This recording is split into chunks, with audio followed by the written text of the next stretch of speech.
Neurotheologists, neurotheologists would tell you that we humans are hardwired for religious experience.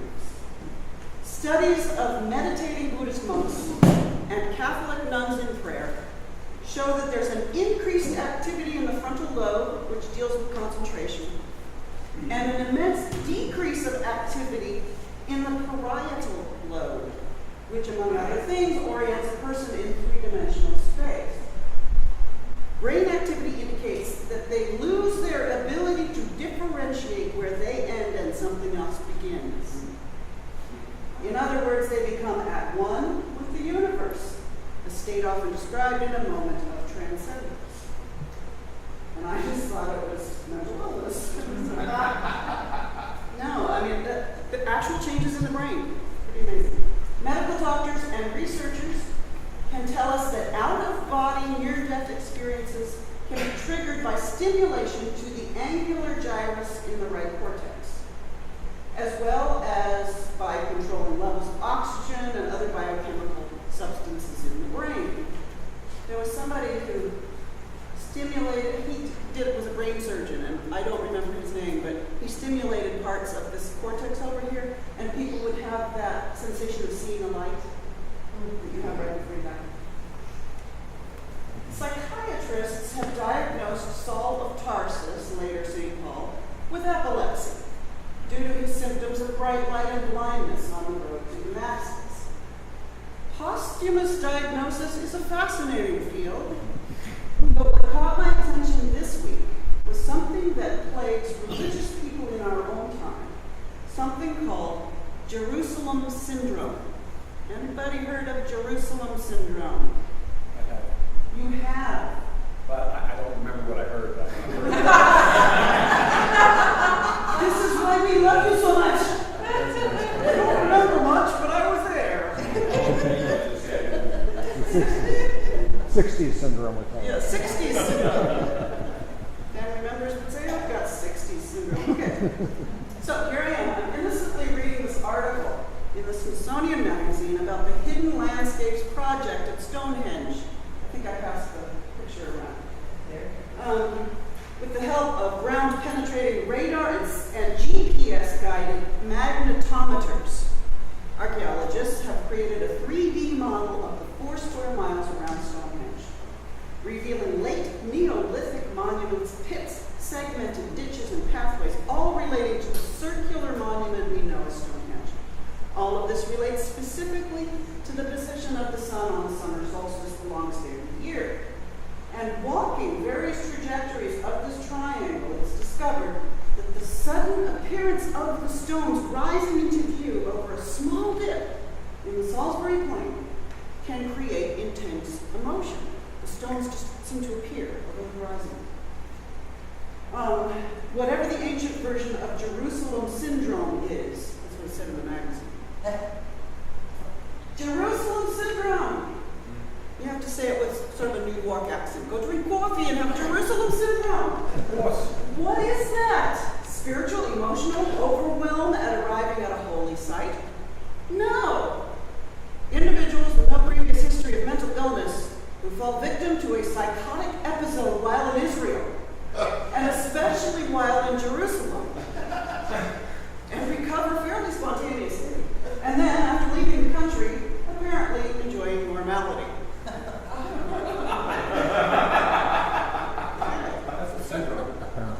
Now, why they were described as Stonehenge, I'm not sure. It is described as a psychotic episode with the following clinical stages. These are not just symptoms, these are stages you go through, and this is documented. 1, anxiety, agitation, nervousness, and tension, plus other unspecified reactions. That might be the bombs that Because of all the Unabombers that are here. Suicide bomb. Number 2, declaration of the desire to split away from the group or the family and to tour Jerusalem alone.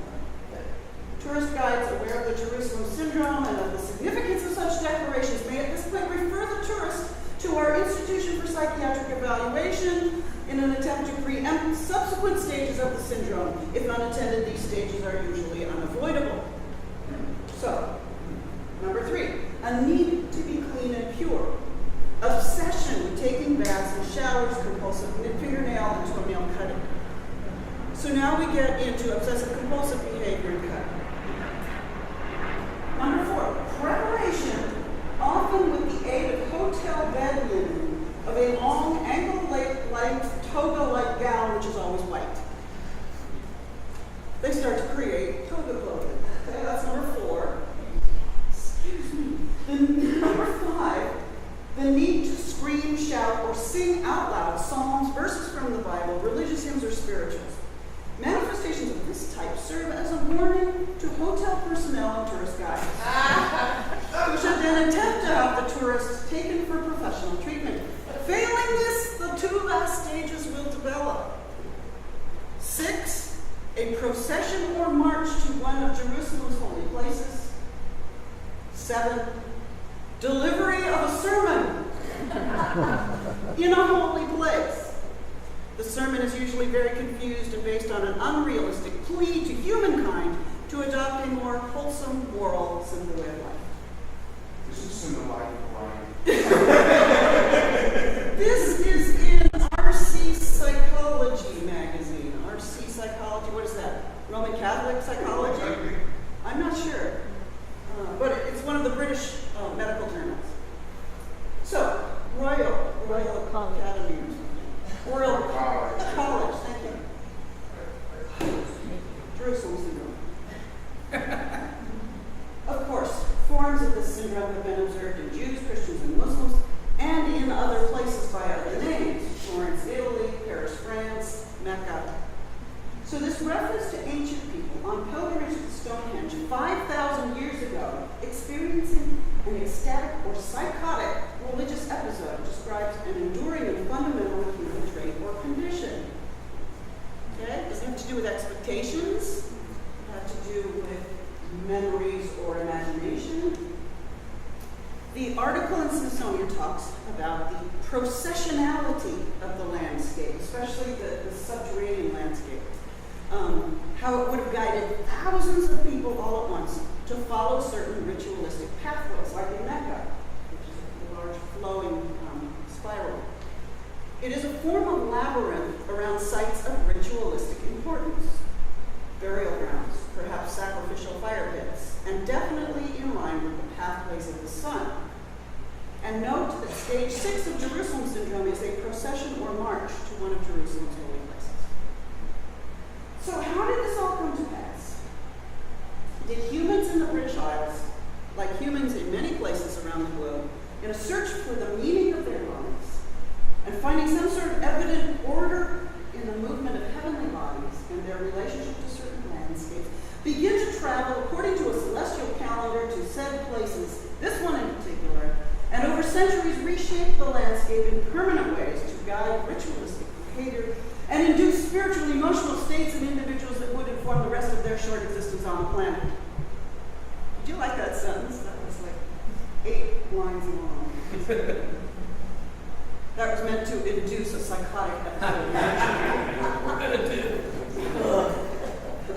So, are holy places constructs of human imagination, or monuments to existing laws of physics and astronomy, patterns that are obvious and beyond human control?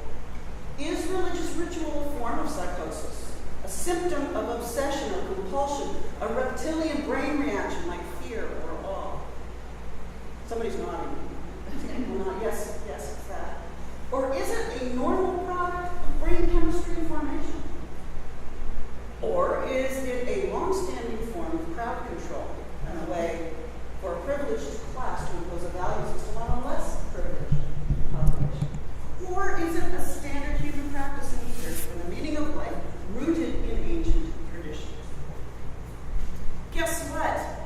Nobody seems to know. And they're printing things in Smithsonian and the British College of Psychiatry.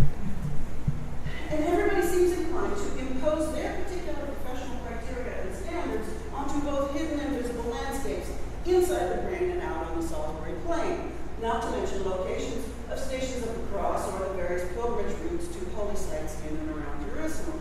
It's a psychiatric thing, it's a medical thing, it's a physiological thing. Whatever the reason,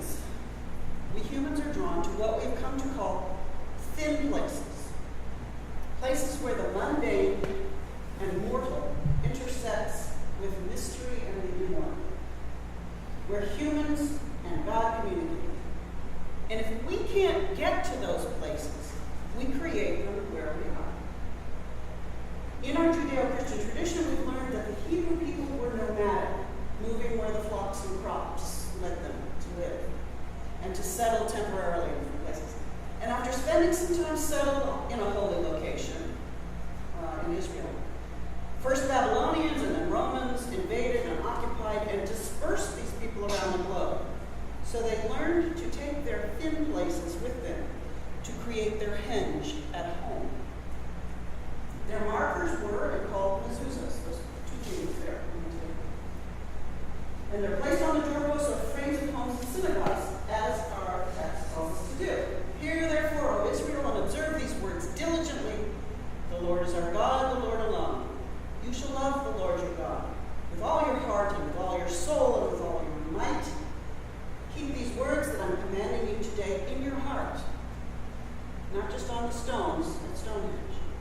It actually says that, not just at the stones at Stonehenge.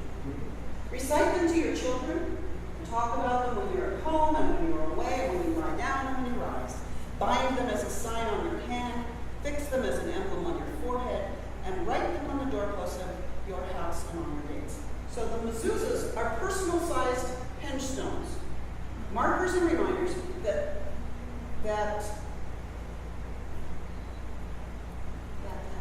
I typed that. This must have been where I wrote off the blue screen. Markers and reminders that the thin place where we meet mystery is actually within us, in our hearts, or perhaps in our brains. The mezuzah on my front door at home is made out of stone, carved stone. These are made out of metal. And inside is the Shema, the words of Deuteronomy 6 written on stone. When we worshipped Quaker style last month, I don't know if you read the paragraph that I printed, but it struck me that Quakers do not hold any place to be sacred. For them, a place is made sacred by the lives lived by the people gathered there, the values evident in their words and actions. So, whether it is psychosis or spirituality, brain chemistry or heart knowledge, the cause is not what matters ultimately. What matters is the value and meaning of each life. And we are reminded of this through ritual and touchstone, tangible markers of the intangible. And so my hope and prayer for us is that this place, for now, is our Stonehenge,